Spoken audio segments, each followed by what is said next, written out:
ان کے نزدیک دیوبندی اہل حدیث اور شیعہ سے بہتر ہے. اور قادیانیوں کی صف میں لا کے ان کو کھڑا کیا ہے ان سارے فرقوں کو.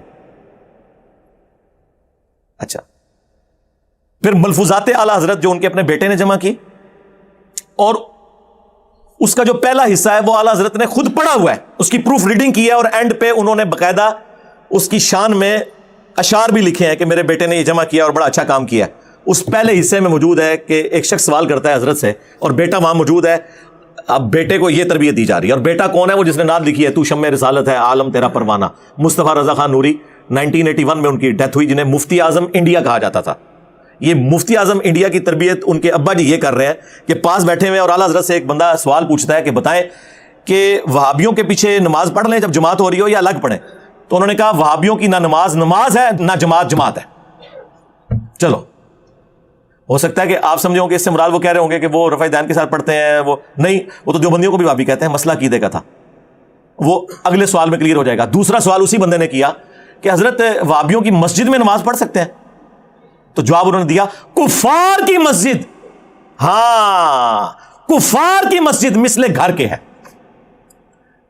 سوال ہو رہا تھا وہابیوں کی مسجد. ویسے یہ بھی اعلیٰ حضرت کی غلطی ہے, میں نے ہائی لائٹ کر دی. آپ کو کہنا چاہیے تھا کفار کی عبادت کا.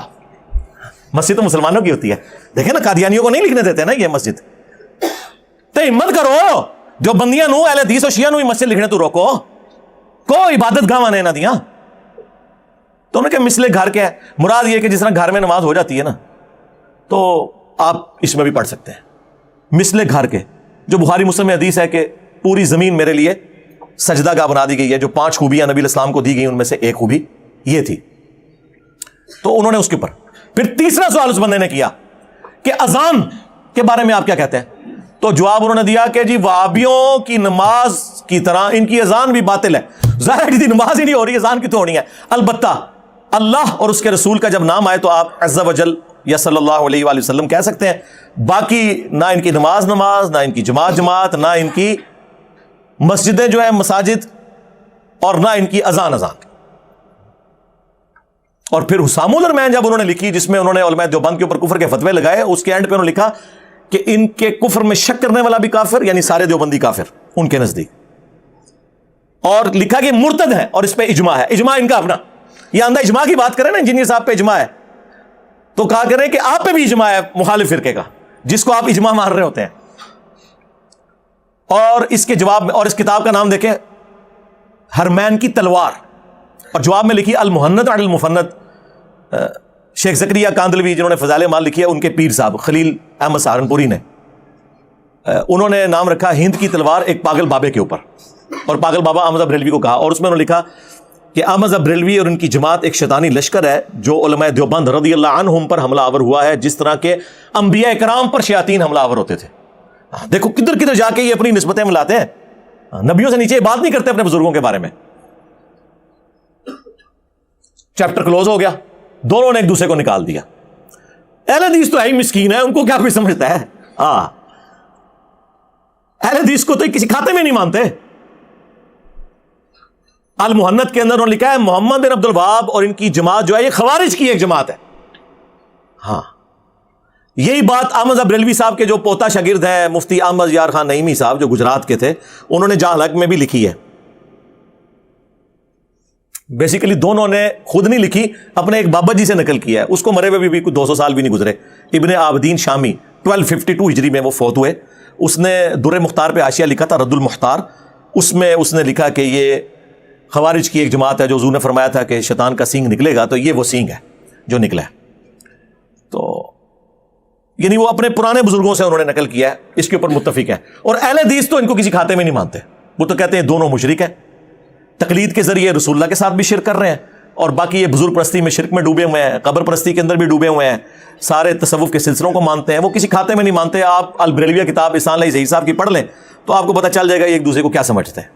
تو سارے کے سارے اسی طریقے سے, اور یہ سب کچھ میں نے نہیں کروایا, کوئی کہے کہ میں کروایا جا کے, میرے تو پہلے تک کام ہوا ہے. اچھا, اب دوسرا جرم جو کہ ہم فرقہ بنانے کے, مدرسہ بنانے کے, جماعت لانچ کرنے کے, چندہ بک لانچ کرنے کے خلاف کیوں ہے؟ کیونکہ بیسیکلی اسی وجہ سے آپ دوسرے بندے کو سپیس نہیں دیتے. اور اس کی سچائی کی بھی آپ کبھی تعریف نہیں کر سکتے، کیونکہ آپ نے ایک اپنی عمارت کھڑی کی ہوئی ہے. اور جب چندہ انوالو ہو جائے پھر تو ظاہر ہے سرکار، پھر آپ کو پتا ہے وہ تو لوگ مذاق کے اندر کہتے ہیں جی 5واں فرض تو یہ حج جو ہے، وہ 5 جو فرائض آئے ہیں، کلمہ، نماز اور زکوٰۃ اور روزے اور حج، اور چھٹا وہ کہتے ہیں روٹی ہے. ویسے یہ چھٹا تو وہ احترام سے ہی کہہ رہے ہوتے ہیں، یہ ان کا پہلا فرض ہے دین کا.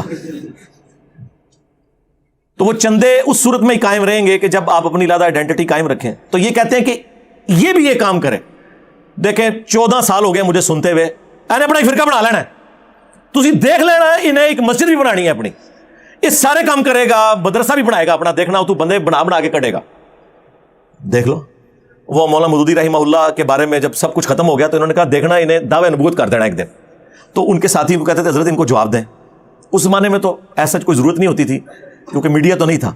تو مودودی صاحب نے بڑا پیارا جواب دیا. انہوں نے فرمایا کہ میں دعوی نبوت کیے بغیر دنیا سے جا کر انہیں پریکٹیکلی جواب دوں گا. اور وہ دنیا سے چلے گئے، 40+ ایئرز ہو چکے ہیں ان کو دنیا سے گئے ہوئے. تو کیا ان کے جانے کے بعد ان سارے مولویوں کو معافی نہیں مانگنی چاہیے جو یہ کہتے تھے یہ دعوی نبوت کرے گا؟ لیکن ان کو توفیق ہی نہیں ہوگی، یہ ذہن میں رکھیے گا، کیونکہ یہ اللہ کی طرف سے ان کے اوپر مہریں لگی ہوئی ہیں، ان کو کبھی توفیق نہیں ہوگی.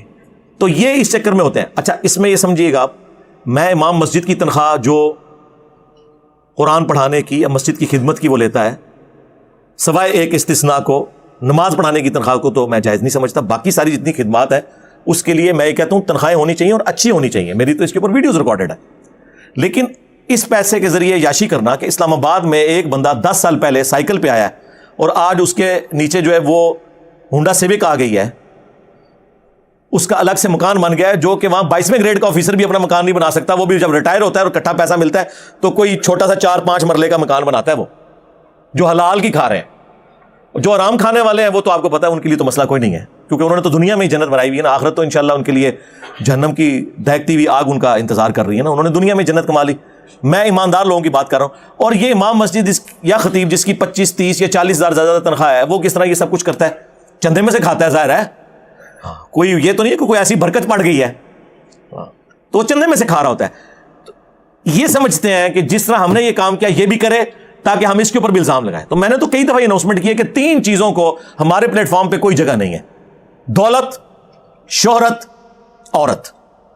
یعنی اس میں کوئی انوالومنٹ اس حوالے سے نہیں ہے کہ کوئی ہمارا پلیٹ فارم اس طریقے سے مرد و عورت کا کوئی اختلاط کرے گا. اس کا یہ مطلب نہیں کہ سسٹرز کام نہیں کر رہی، وہ سسٹرز میں کر رہی ہیں، میرے ساتھ کوئی انوالومنٹ نہیں ہے. ورنہ آپ کو پتا ہے پہلے ان کی شاگردنیاں ہوتی ہیں، بعد میں آپ کی چاچیاں بن جاتی ہیں.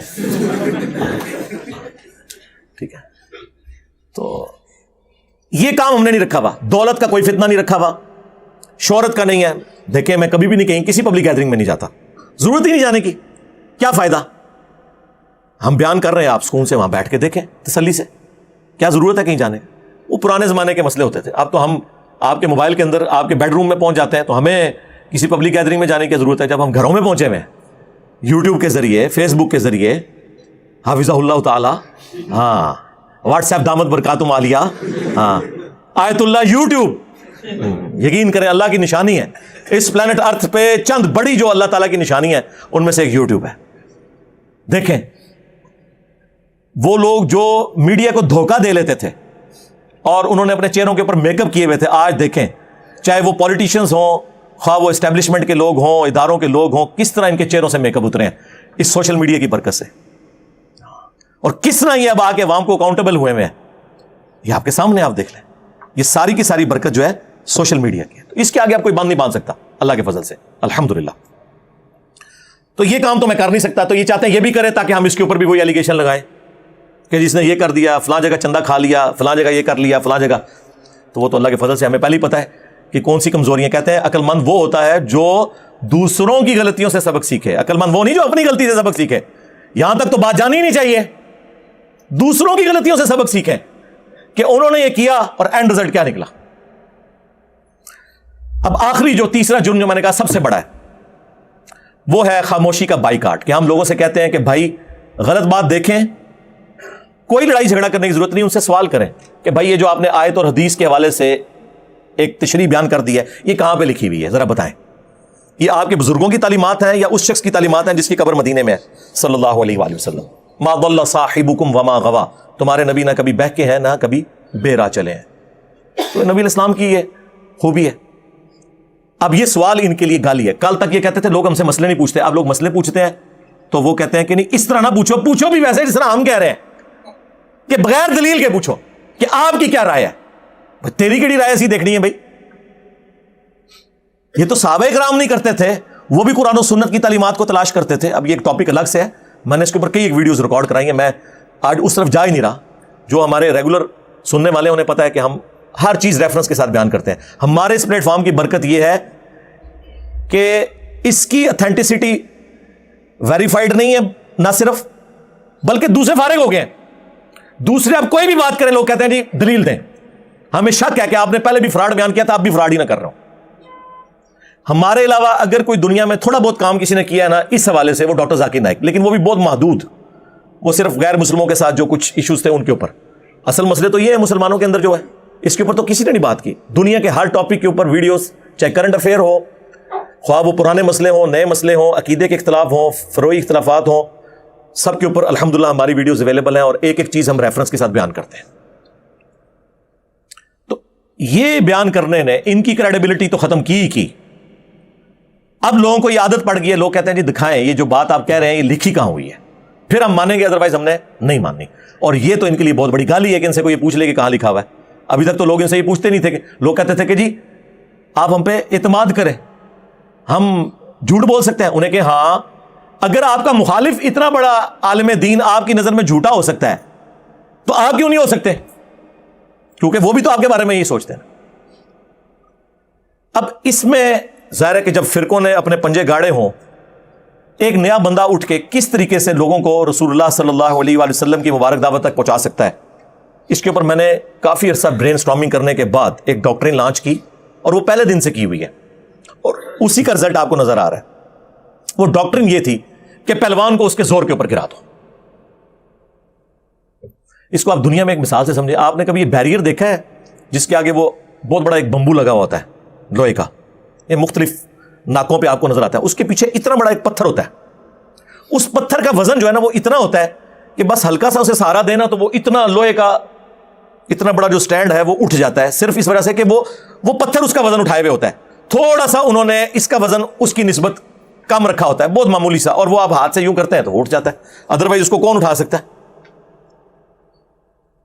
بس ہم نے یہی کیا ان کے ساتھ. انہوں نے جو بیریئر لگائے ہوئے تھے نا دوسروں کو فارغ کرنے کے اور اپنے آپ کو صحیح کرنے کے, میں نے راتوں رات ان کے جو بیریئر ہیں نا ان کے پیچھے پتھر فٹ کر دیے, اور وہ ان کو لگے نہیں کہ پتھر فٹ ہو رہے ہیں, کیونکہ وہ ان کی ڈاکٹرین پہ تھے. مثلا میں آپ کو بتاتا ہوں, بریلویوں کی ڈاکٹرین پہ میں نے اس کو میں نے انجینئرز ڈاکٹرین کا نام دیا.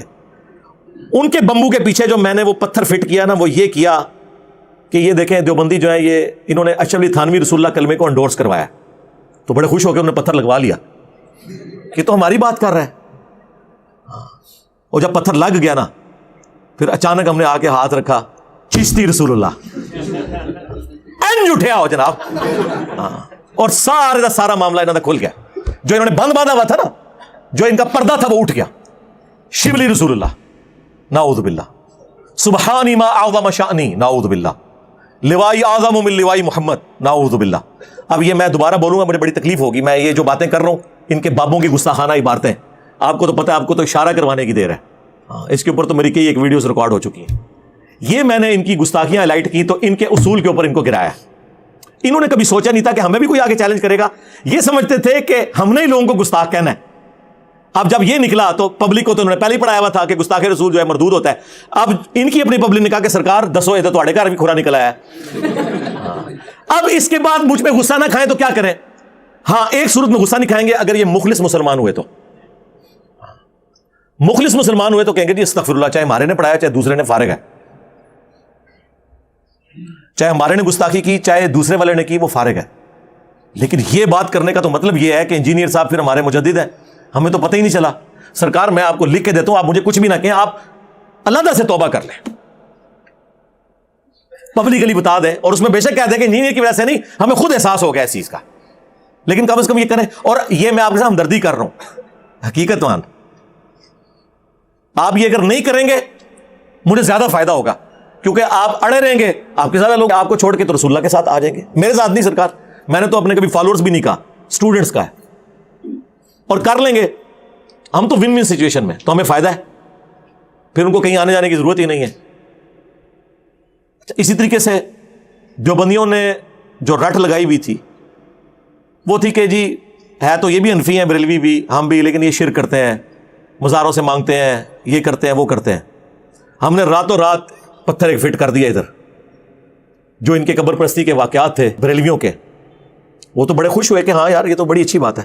پھر ساتھ ہی جب ہم نے بتایا کہ قاسم نوتوی صاحب نے مرنے کے 6 سال کے بعد قبر سے نکل کر خواب میں نہیں بیداری میں 2 مولویوں کی صلح کروائی اور واپس چلے گئے, اور آپ کے المحنت کے عقیدوں میں یہ لکھا ہے کہ ہم قبروں سے جائز طریقے سے فیض لینے کے قائل ہیں, ہم رسول اللہ کی قبر مبارک کو اللہ کے عرش سے افضل مانتے ہیں نعوذ باللہ, اور قبر مبارک میں حضور کی زندگی کو ہم دنیا کی سی مانتے ہیں. یہ 3 عقیدے اور کافی ساری چیزیں, اور جو انہوں نے لبادہ اڑا ہوا تھا خلافت راشدہ حق 4 یار, تو ہم نے بتایا یہ خلافت راشدہ حق 4 یار کو نہیں مانتے, یہ سیاست معاویہ زندہ باد مانتے ہیں. تو دیکھیں کیسے ہم نے ان کے چہرہ سے نقاب اتارا ہے. دیکھیں ہمارے جیلم شہر میں کل امیر معاویہ ریلی نکلی ہے, اور جو جھنڈے اٹھائے ہوئے اس پہ خلافت راشدہ لکھا ہوا ہے. خود ہی اناؤنسمنٹ کر رہے ہیں کولو فیل میں تضاد. بھائی خلافت راشدہ حق 4 یار ہے نا, تو پھر جو خلفائے راشدین کا مخالف ہے نا اس کی سیاست زندہ باد نہیں ہوگی. نہیں, وہ کہتے ہیں نہیں وہ بعد میں زندہ باد تھی. سرکار ہم بعد کی تو بات ہی نہیں کر رہے ہیں, ہم تو صفین کی بات کر رہے ہیں. بعد کا بھی ہم نے آپ کا پول کھول دیا ہے, وہ چھوڑ دیں, اب ایک علیحدہ سے ٹاپک ہے. ہمیں بتائیں مولا علی کے دور میں یہ کیا تھی, ٹائم قیامت تک جواب دو اس گل کا. تو وہاں انہوں نے جو لبادہ اڑا ہوا تھا صحابہ کا دفاع, صحابہ سے مراد, اور جناب دن منا رہے ہیں صحابہ کرام کے. بھائی عمار بن یاسر کی شہادت کا دن ایک دن منا کے بتاؤ نا, تاکہ پھر لوگ پوچھیں کہ کس رضی اللہ عنہ نے, کس رضی اللہ عنہ کے کہنے پر عمار رضی اللہ عنہ کو شہید کیا.